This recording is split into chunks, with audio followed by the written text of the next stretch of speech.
Hello friends, कैसे हैं? उम्मीद करते हैं कि अच्छे होंगे।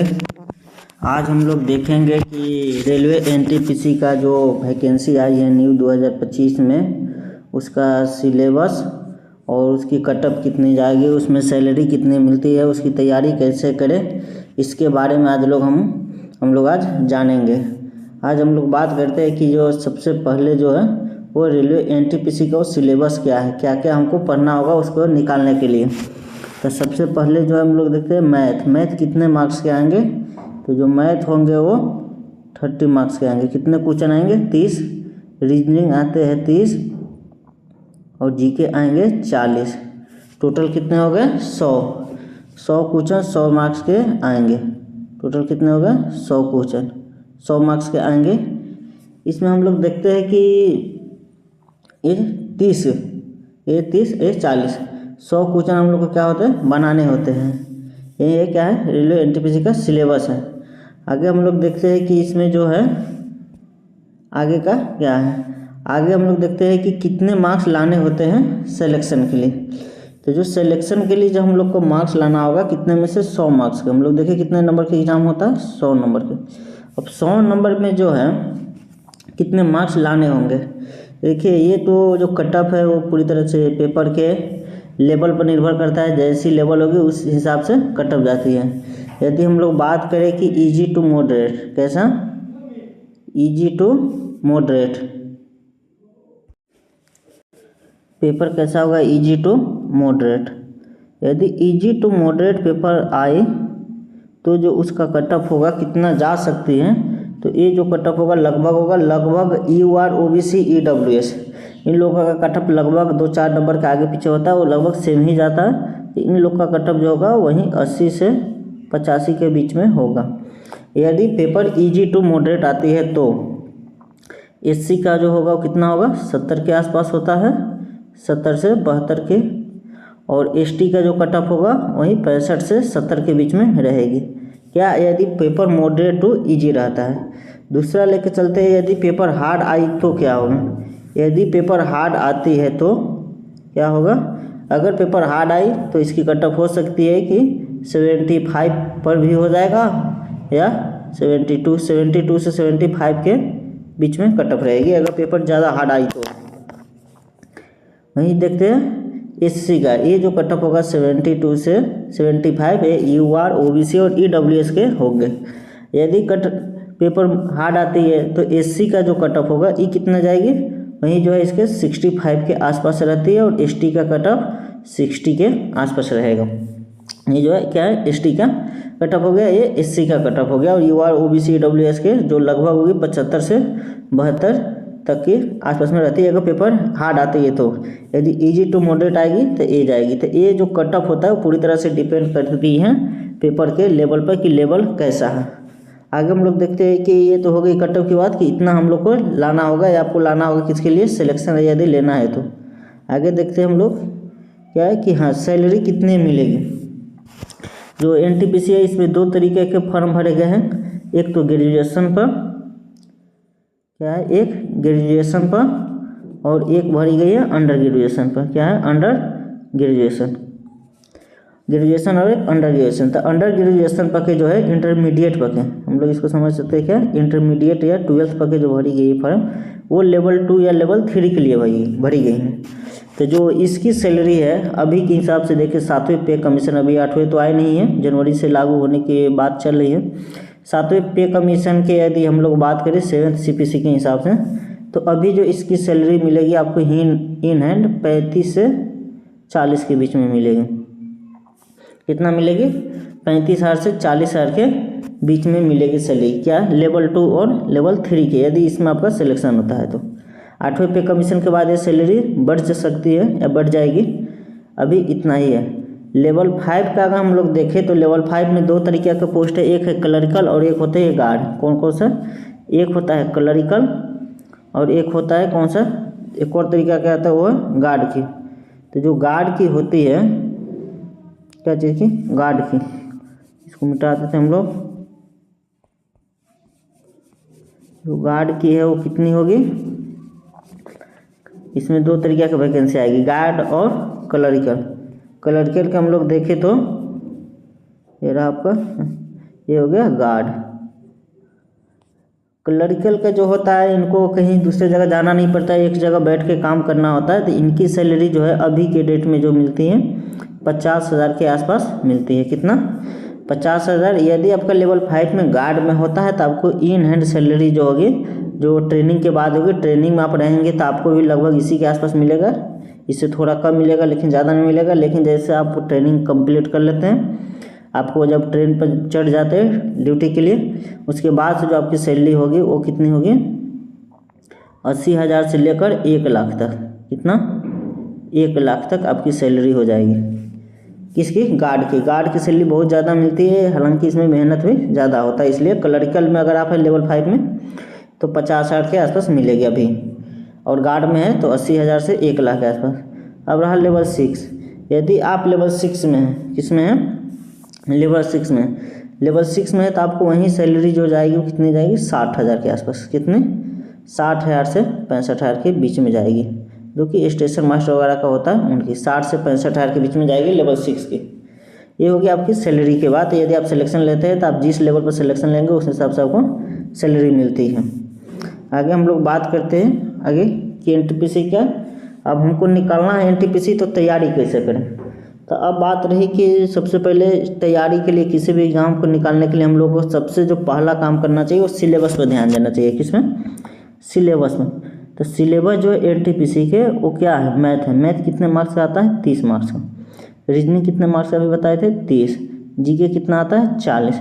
अब हम लोग को लाना कितना नंबर था? अगर इजी टू मॉडरेट आता है तो बताए थे 80 से 85 के बीच में लाना होता है हम लोगों को। कितना? 80 से 85। यदि पेपर हार्ड जाती है तो कितना है? 75, 70 से 75 के बीच में लानी होती है पेपर हार्ड गई तो। बात चल करते हैं कि हम लोग इसमें कितना कितना नंबर लाने से स्कोर इतना आ सकता है। तो यदि हम लोग मैथ की बात करें तो मैथ जो भी है अभी एनटीपीसी जो 2019 में हुई थी या 2025 में जो हुई, 24 में हुई थी, 2024 वाली 25 में, वो उस सब में मिला के यदि हम लोग मैथ को देखें तो मैथ हमेशा इजी टू मॉडरेट आती है। कैसी आती है? Easy to moderate. रीजनिंग कैसी आती है? रीजनिंग भी वही आती है, इजी टू मॉडरेट।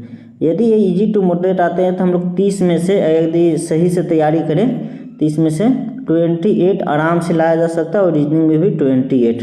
कितना ला सकते हैं हम लोग? 28 इजी टू मॉडरेट। इसका मतलब हुआ इसमें कितना नंबर तक हम ला सकते हैं? 56 तक ला सकते हैं। अब रहा जीके। जीके यदि इजी टू मॉडरेट आई, क्या है? इजी टू मॉडरेट, तो इसमें हम लोग आराम से 30 तक स्कोर कर सकते हैं। कितना? 25 से 30 तक। इजी टू यदि मॉडरेट है तो 25 से 30 तक स्कोर कर सकते हैं। तो ये स्कोर कितनी चली जाएगी टोटल? वहीं क्या हो जाएगा आपका? 80 से 50 है। 80 से 50 है। यदि पेपर इजी टू मॉडरेट है तो क्या है? Easy to moderate. यदि जो पेपर क्या हो गया? हार्ड हो गए, पेपर क्या हो गया? हार्ड हो गया, तब क्या होगा? यदि पेपर हार्ड होगी तो फिर मैथ में जो हम लोग का नंबर लाना होगा, किसमें? मैथ में। मान लीजिए कि मैथ में हार्ड हो गया, फिर भी कम से कम आपकी कितनी आनी ही चाहिए? 25 तक तो आनी ही चाहिए यदि पेपर थोड़ा हार्ड होता है तो। रीजनिंग भी आपको 25 के आसपास आनी चाहिए, और जो जीके हैं यदि पेपर हार्ड आता है तो 20 तक आपको लानी होगी कम से कम। ये टोटल मिला के आपका कितना हो गया? 70। तो यदि आपको पेपर के सब डिपेंड पर कट ऑफ जो है किसके ऊपर निर्भर करता है? पेपर के लेवल पर। यदि मॉडरेट है आपको ओवरऑल मिला के आपको करना यही होगा कि मैथ रीजनिंग में जो है जितना आप स्कोर खींच सकते हैं खींचना होगा, क्योंकि जितना आप मैथ रीजनिंग में स्कोर खींचेंगे उतना क्या होगा? जीके की तरफ से आपको कम एफर्ट लगाना पड़ेगा।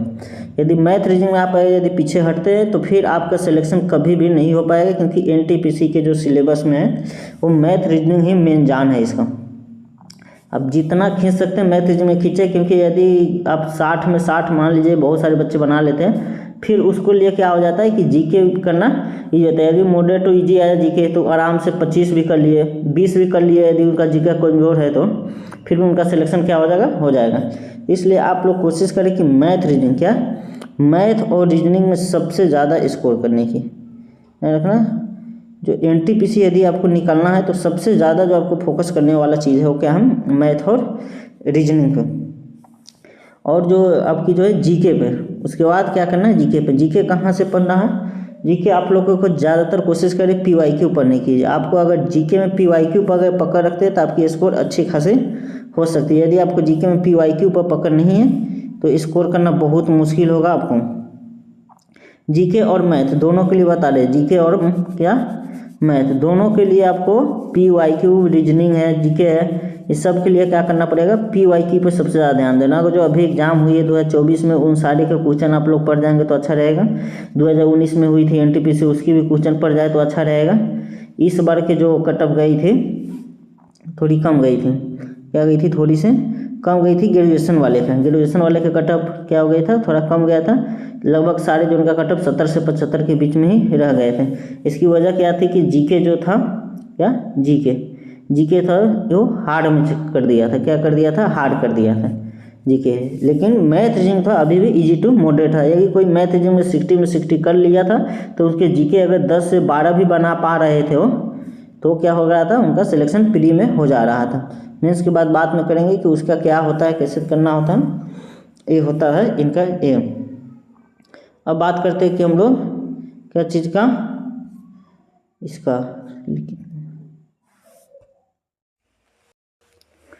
अब बात करते हैं हम लोग कि मैथ में जो होता है वो कौन सी मैथ आती है, अर्थमेटिक आती है, एडवांस आती है। तो यदि हम लोग बात मैथ का करें, क्या चीज़ का, मैथ का, तो जो मैथ है, रीजनिंग है, इस सब का मैथ जो है आपकी दोनों आएगी।